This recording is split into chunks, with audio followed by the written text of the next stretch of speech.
काय सांगणार, कशासाठी सीपी ऑफिसमध्ये उभा आहे आणि तुमच्या हातात काय आहे? माझे NCचे डॉक्युमेंट्स आहेत का, माझ्या घरचे काय आलेले नाही आहेत आणि पोलीसवाले पण पैसे प्रत्येक वेळेस मागतायत, माझ्याकडे पैसे पण नाही आहेत त्यांना द्यायला. आणि दुसरी गोष्ट, मी प्रत्येक वेळेस पोलीस स्टेशनमध्ये पण गेले तर त्यांचे व्हिडिओ पण आहेत माझ्याकडे की त्यांनी पैसे मागले. कशाची NC तुमची? माझी NC आहे मला मारहाणीची आणि हे पण आहे, माझी मिसिंग कंप्लेंट पण आहे. कोण मिस झाले? माझे मिस्टर. कोणत्या तारखेला मिस झाले? 6 तारखेला मिस झालेले, म्हणजे 5ला मिसिंग झालेले तर रात्रीला. त्यांनी त्यांना 6ला NC करायला म्हणजे कंप्लेंट करायला गेले त्यांनी नंतर घेतले. कोणता एरिया लागतो तुम्हाला? पुंडलिक नगर पोलीस स्टेशन. तुम्ही पुंडलिक नगरला कंप्लेंट केली? हां केली. ठीक आहे, काय म्हटलं तिथं? कंप्लेंट केली ते म्हणे बघू म्हणे, पण ते सर काय आलीच नाही. आणि त्याच्यानंतर PI सरांच्या समोर मी एक वेळेस माझ्या मिस्टरला पकडून घेऊन पण गेले. कुठे सापडले होते ते?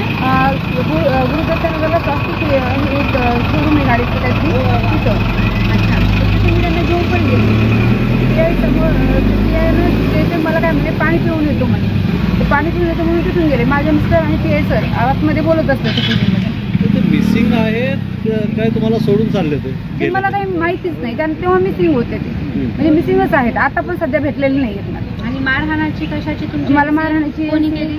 म्हणजे सासू सासरे आणि ननद पण होती, त्यांनी लावून दिलेलं होतं. पूर्ण कारभार माझ्या नंदेच्या हातात आहे.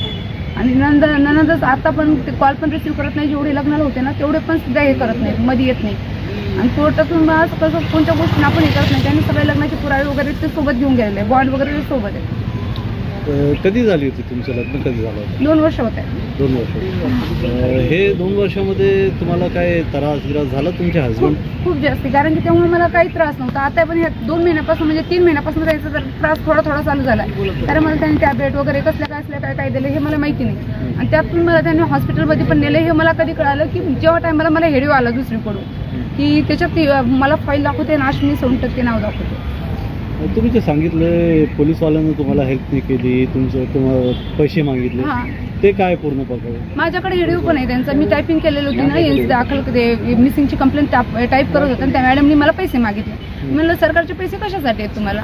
आमच्यासाठी नाही का. तर त्याने मला त्याच्यात हेंद्री वगैरे असं बोललेले पण आहेत शब्द, वाईट वक्ते शब्द 3 वापरले. त्याच्यानंतर माझ्याकडे रेकॉर्डिंग पण आहे त्यांची. आणि सगळे पोलीसवाले पण त्याच्यात व्हिडिओमध्ये आलेले. कधी झाली होती ही घटना? ही 6 तारखेला मिसिंग जेव्हा दाखल केलेली तेव्हाची.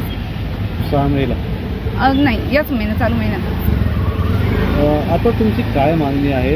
प्रशासन तुमच्यासाठी काय करतं? मला त्यांनी फक्त न्याय द्यायला पाहिजे प्रत्येक वेळेस. म्हणजे असं कोणती का होईना, लेडीज असली मदत मागायला गेली तर पोलीसवाले व्यवस्थित बोलत नाही आहेत, पैसे मागतात.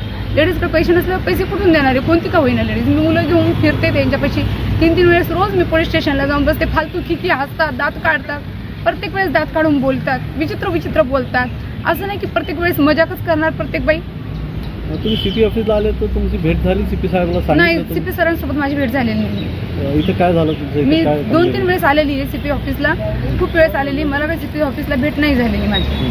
CP ऑफिसला भेट पण नाही झालेली, CP सरांना भेटू दिलेलं पण नाही. काय मागणी करताय आता? मी फक्त एवढीच मागणी करते, मला बाबा न्याय भेटायला पाहिजे. मला बाकी काहीच नाही लागत. आणि मी कसं लग्न केलेलं आहे त्यांच्यासोबत, असं वेगळं काही केलेलं नव्हतं की त्याने करता पोलीसवाले पण सपोर्ट करत नाही, काही करत नाही. PI सरांच्या केबिनमधून माणूस फरार होऊ शकतो. तर साहजिक याच्यात गुन्हेगार मी असते, मी पण फरार झाले असते ना. साहजिक मी फरार व्हायला पाहिजे होतं, मी गुन्हेगार नव्हते तर. ते सगळेजण फरार होत आहेत. त्यानंतर तुम्ही PI सरांना बोलले? PI सरांना बोलले, त्यांनी कॉल पण ट्रेस केलेला नाही, काही केलेलं नाही, अजून पण काहीच नाही. त्यांचे सगळे म्हणजे ते सगळे मिळून आहेत आणि मी एकली अलग राहते. उद्या जर माझ्या मुलाला मला काही झालं तर कारणीभूत माझ्या घरचे सगळेच राहतील. किती मुलं आहेत तुम्हाला? मला 2 मुलं आहेत. आणि तुम्ही शादी हे लव्ह मॅरेज होती arrange marriage? Love marriage. Love marriage. Second कोणाची, तुमची का माझी? त्यांची नव्हती, त्यांचं ऑफर वगैरे होती, पण त्यांचं लग्न नव्हतं झालं. हे सगळं माहिती त्यांना पण मला पण. तुमचं पूर्ण नाव काय? अश्विनी व्यंकटेश सोनटक्के.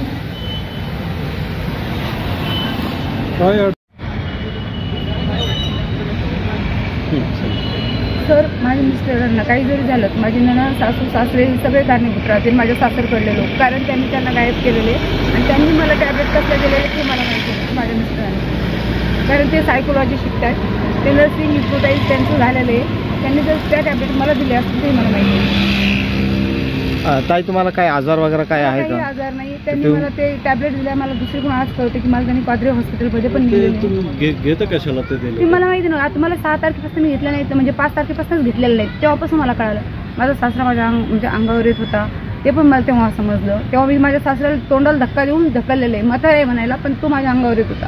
तर मी त्याला ढकललेला पण ते व्हिडिओ पण माझ्या नवऱ्याने हे काढले. तुम्ही कंप्लेंट मध्ये सांगितलं तुमचं? नाही एनसी मध्ये मी सांगितलं, पोलीस स्टेशनमध्ये पण बोलले. माझे पोलीसवाल्यांनी व्हिडिओ पाहिलं, पोलीसवाला म्हणतो तुम्हीच गुन्ह्यात दिसतात. अरे गुन्ह्यात दिसते पण रिझन काय, तू पूर्ण बघ ना. तू अर्धा बघशील आणि मला बोलशील, त्याचं कारण नाही आहे ना सर. ते अर्ध बघतात आणि बोलतात. आणि हां, वेंकी मला माहिती नाही वेंकीला कोणी गायब केलंय का वेंकी स्वतः होऊन गेलाय. मला वेंकीला जर काही झालं तर माझ्या सासरकडलेच लोक कारणीभूत राहतील, कारण मी एकली राहते, आज मुलांना घेऊन राहते. तर तो समोर आला पाहिजे. तो समोर आल्याशिवाय काही होऊ शकत नाही. कारण मी त्याला तेव्हापासून मी इतकं हे केलंय की त्याने आज परत मला हे परेशान म्हणजे कधी केलं नव्हतं ना. असा परेशान करतो की हे पण माहिती नाही का करतोय, रिझन पण माहिती नाही.